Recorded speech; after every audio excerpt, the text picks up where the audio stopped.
2016 SSC চাকরিহারারা তারা পথে নেমেছেন। হাজরা মোড় এখন বিক্ষোভে একেবারে অবরুদ্ধ হয়ে রয়েছে।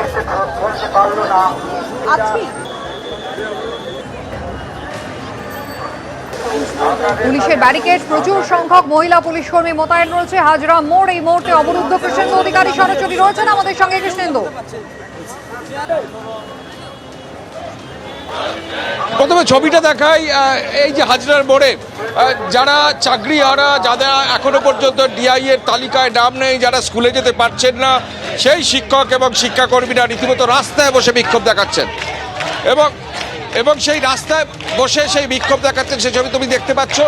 এবং তাদের দাবি হচ্ছেন মমতা বন্দ্যোপাধ্যায়কে গোটা বিষয়টা হস্তক্ষেপ করতে হবে, রাজ্যের মুখ্যমন্ত্রীকে হস্তক্ষেপ করতে হবে। আমরা যে ছবিটা আমাদের ক্যামেরা পার্সন দেখাচ্ছে, যে পুরো মমতা বন্দ্যোপাধ্যায়ের বাড়ি যাওয়ার যে রাস্তা, সেই রাস্তা ব্যারিকেডের পর ব্যারিকেড দিয়ে পুলিশ আটকে দিয়েছে এবং সেই আটকে দেওয়ার ফলে আজকে একদম হাজরার মোড়েই তারা বসে পড়েছেন এবং তারা বলছেন যে তাদের অযোগ্য হিসেবে চিহ্নিত করে তাদের দাগিয়ে দেওয়া হচ্ছে, কিন্তু তারা অযোগ্য নন। আমরা বলবো যে আপনাদের অযোগ্য বলে চিহ্নিত করা হচ্ছে, যারা যোগ্য তারা করছেন। আপনাদের ওয়েমার মিসম্যাচে আপনাদের প্রত্যেকের নাম এসেছে 4,900, কিন্তু কোন যুক্তিতে, কোন লজিকে আপনারা আবার স্কুলে ফিরে যাওয়ার দাবি করছেন? প্রথমত বলি, এই যে ওএমআর মিসম্যাচ, আমরা যে ওএমআরে পরীক্ষা দিয়েছিলাম, স্কুল সার্ভিস কমিশন তার তত্ত্বাবধান নিয়েছে। স্কুল সার্ভিস কমিশনের ডেটা অনুযায়ী তার সার্ভারে যে নাম্বার আছে, সেই নাম্বারের ভিত্তিতে আমরা সবাই নিয়োগ পেয়েছি, রেকমেন্ডেশন পেয়েছি, অ্যাপয়েন্টমেন্ট লেটার পেয়েছি, স্কুলে শিক্ষাগত করেছি 6 বছর। স্কুল সার্ভিস কমিশনের সার্ভার দূরত্ব তফাৎ ছিল, যেটা সাদা কাদা জমা দিয়ে। তাহলে এই যে তফাৎ, তাহলে এই তফাৎ যখন আসে, তার আদালতই একমাত্র সমাধানের রাস্তা।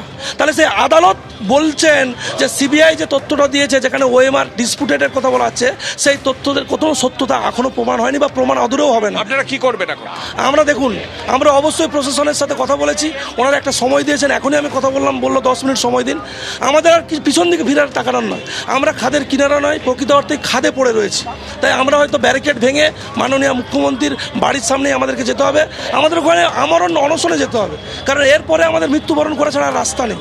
অর্থাৎ যে ছবি আমরা স্কুল সার্ভিস কমিশনের সামনে দেখেছিলাম, দপ্তরের সামনে, এবং যারা এখন তালিকা পৌঁছে গিয়ে তারা স্কুলে জয়েন করেছেন, কিন্তু এই সমস্ত যারা ছাত্রছাত্রী বা এই সমস্ত যারা শিক্ষক এবং শিক্ষাকর্মী, তাদের বিরুদ্ধে অভিযোগ ওয়েবার মিসম্যাচে তাদের নাম আছে, তাদের অযোগ্য বলে চিহ্নিত করা হচ্ছে একটা সেকশন থেকে।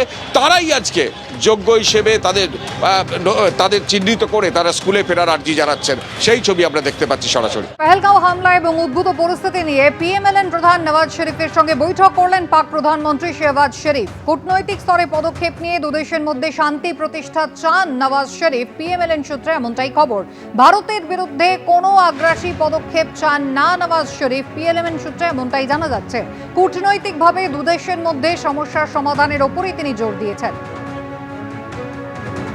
নওয়াজ শরীফের সঙ্গে আজকে বৈঠকে বসেছেন প্রধানমন্ত্রী। পাকিস্তানের প্রধানমন্ত্রী শেহবাজ শরীফ এবং কূটনৈতিক স্তরে পদক্ষেপ নিয়ে দুদেশের মধ্যে নওয়াজ শরীফ চান শান্তি প্রতিষ্ঠা হোক। ভারতের বিরুদ্ধে কোনো আগ্রাসী পদক্ষেপ পাকিস্তান করুক, এমনটা নওয়াজ শরীফ চান না বলে পিএমএলএন সূত্রে জানা গিয়েছে। কূটনৈতিকভাবে দুদেশের মধ্যে সমস্যার সমাধানের ওপরেই জোর দিয়েছেন নওয়াজ শরীফ।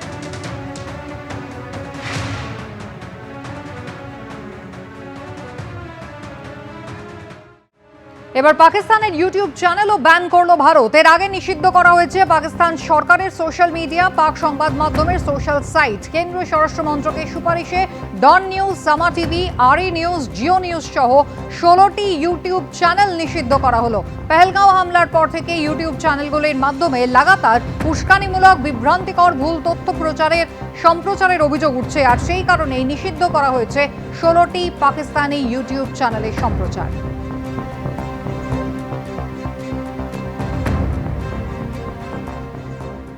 হোম মিনিস্ট্রি থেকে রেকমেন্ড করা হয়েছিল আইটি মিনিস্ট্রিকে, এই 16টা ইউটিউব চ্যানেল পাকিস্তান থেকে চলে, যার মধ্যে আমরা জানি সেখানকার সংবাদ মাধ্যমের কিছু চ্যানেল রয়েছে, ডন নিউজ রয়েছে, জিও নিউজ রয়েছে, সামা টিভি রয়েছে, এবং এদের সব ARY নিউজ রয়েছে।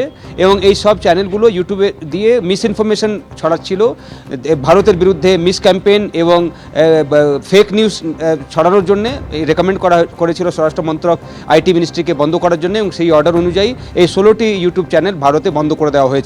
তার সঙ্গে সঙ্গে আমরা এই মুহূর্তে দেখতে পাচ্ছি বিধানসভার স্পেশাল সেশন ডাকা হয়েছিল জম্মু কাশ্মীরের, সেটা জম্মুতে স্টার্ট স্টার্ট হয়েছে। এই স্পেশাল সেশন শুধু একদিনের জন্য পেহেলগামের যে ঘটনাটি ঘটেছে সেটা নিয়ে তারা নিন্দা প্রস্তাব সকালে হলো, এবং তারপর এখন যে বর্তমান পরিস্থিতি কি, বাকি দলগুলো কি চাইছে সেসব নিয়ে আলোচনা স্টার্ট হয়েছে। এবং আমরা দেখলাম কি 2 মিনিটের মন রেখে শ্রদ্ধা জানিয়ে যারা এই 26 জন আমাদের ভারতীয় মারা গেলেন তাদের জন্য শ্রদ্ধা জানানোর পর সেশন স্টার্ট হয়েছে।